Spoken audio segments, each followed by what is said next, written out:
Hi hello and welcome to Roy channel. இன்றைக்கி நம்ம குழம்பு மிளகா பொடி எப்படி அரைக்கிறதுன்னு பார்க்கலாங்க. அதுக்கு நான் இந்த மாதிரி 1 கிலோ மிளகா 1 கிலோ தனியாக எடுத்திருக்கேன். இப்போ இதில் நான் ஒரு துணி விரிச்சிட்டு இதில் காய வச்சுருக்கேன். 1 கிலோ தனியாக 1 கிலோ மிளகா நல்லா அந்த மாதிரி விரித்து காய வச்சுருக்கேன். ஒரு 5 மணி நேரம் நல்லா வெயிலில் காயட்டும். அதுக்கப்புறம் எப்படி என்னென்னலாம் போட்டு அரைக்கலான்றதை பார்க்கலாம். பாருங்கள், இப்போ மாடியில் நம்ம காய வச்சோம் இல்லையா, 4 மணி 5 மணி நேரம் காய வச்சுருக்கேன். இந்த மிளகாவை எடுத்துகிட்டு வந்தாச்சு. தூக்கில் மொத்த மிளகா அள்ளி போட்டாச்சு, தனியாகவும் எடுத்துகிட்டு வந்தாச்சு. இதுக்கு இப்போ தேவையான மசாலாலாம் போட்டு நம்ம அரைக்க போகிறோம். அதை எப்படி பண்ணுறதுன்னு பார்க்கலாம் வாங்க. இப்போது 1 கிலோ மிளகா தனியாவுக்கு அளவு சொல்கிறேன். வறுக்கும் போது ஒன்று ஒன்றா நான் வறுத்துட்டு காமிக்கிறேன். ஆனால் இப்போ முன்னாடியே மெஷர்மெண்ட் சொல்லிடுறேன். இந்த கப்பு 50 கிராம் எக்ஸாக்டாக. ஸோ நம்ம எல்லாமே 50 கிராம் போடணும். ஆனால் இந்த பருப்பு மட்டும் 150 கிராம் போடணும். சரிங்களா? இப்போது கடுகு 50 கிராம் அந்த கிண்ணத்தில் அளந்து போட்டிருக்கேன். இதை வறுத்துக்கலாம். கொஞ்சம் நல்லா படப்படன்னு ஆனதும் எடுத்துடலாம். பாருங்கள், படப்படனுது. இந்த ஸ்டேஜில் நம்ம எடுத்துடலாம். கடலைப்பருப்பு 50 போட்டிருக்கேன். இப்போ இதையும் வறுத்துக்கலாம். எல்லாமே சிம்மில் வச்சு வறுத்துக்கோங்க. நல்லா வறுப்படணும். பாருங்கள், இப்போ இந்த அளவுக்கு கடலைப்பருப்பு சேர்ந்துருக்கணும். இது ரெடி ஆகிடுச்சு. இப்போ கடலைப்பருப்பு இது ஒரு பிளேட்டுக்கு ட்ரான்ஸ்ஃபர் பண்ணிடலாம். இப்போது மிளகு 50 கிராம். பாருங்கள், இதே கப்பில் வச்சுருக்கேன். மிளகு 50 கிராம். இதையும் வறுத்துக்கலாம். இது கொஞ்சம் படப்படணும், வெடிக்கும். பயப்படாமல் பொறுமையாக சிம்மில் வச்சு பண்ணிக்கோங்க.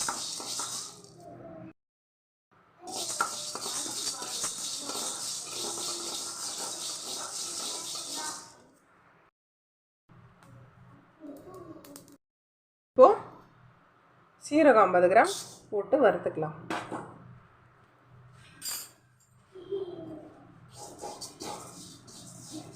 சீரகம் லேசாக வறுத்தா போதும், இல்லைன்னா கசப்பு வந்துடும்.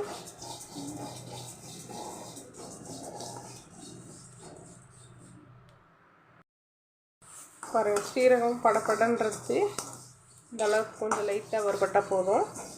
இதை ட்ரான்ஸ்ஃபர் பண்ணிடலாம். இப்போது வெந்தயம் 3 ஸ்பூன் போட்டுக்கலாம். 2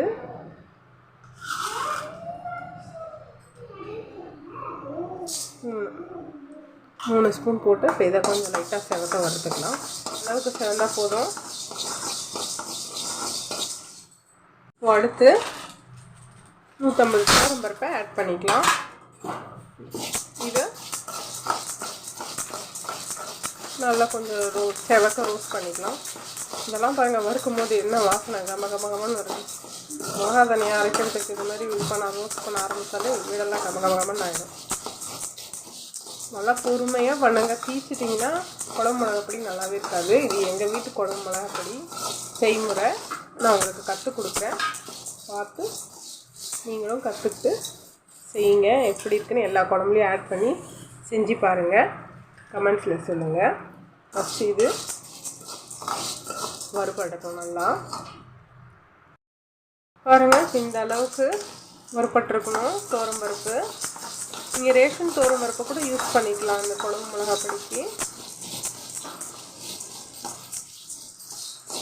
போதும், இந்த அளவுக்கு சிறந்துருச்சு. இப்போ இதை நம்ம அதே பிளேட்டில் ட்ரான்ஸ்ஃபர் பண்ணிடலாம்.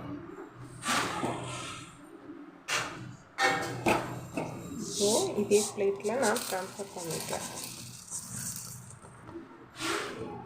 இப்போ 2 கைப்பிடி அளவுக்கு கருவேப்பிலை எடுத்து வச்சுருக்கேன். இதை நம்ம ஆட் பண்ணிக்கலாம். ஏற்கனவே ஒரு கைப்பிடி அளவுக்கு கருவேப்பிலை காஞ்சது இருக்குது என்கிட்ட. இப்போ பச்சை கருவேப்பிலையை நான் 2 கைப்பிடி போட்டுக்கிறேன்.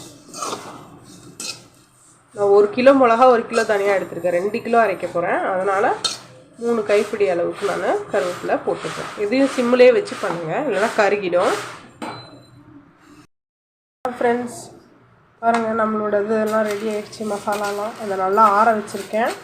இப்போ இதை மிளகா தனியாக ஏற்கனவே காய வச்சுருக்கேன் இல்லையா, அதை நல்லா க்ளீன், ஏதாவது கம்பு ஏதாவது இருந்தால் பொறுக்கி எடுத்துகிட்டு அது கூட இதையும் ஆட் பண்ணி மிஷினில் கொடுத்து இப்போ அரைக்க வேண்டியது தான் பாக்கி.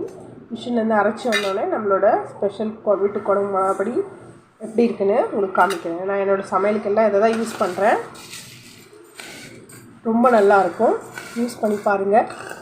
எப்படி இருக்குன்னு கமெண்ட்ஸில் சொல்லுங்கள்.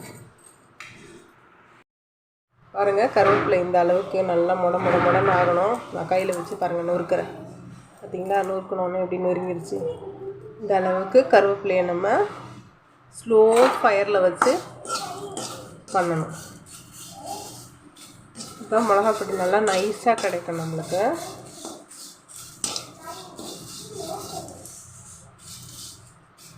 அவ்வளோதான், கருவேப்பிலையும் ரெடி ஆகிடுச்சு. தனியா டப்பாவில் இந்த கருவேப்பிலையை இப்போ வறுத்ததை கொட்டியிருக்கேன்.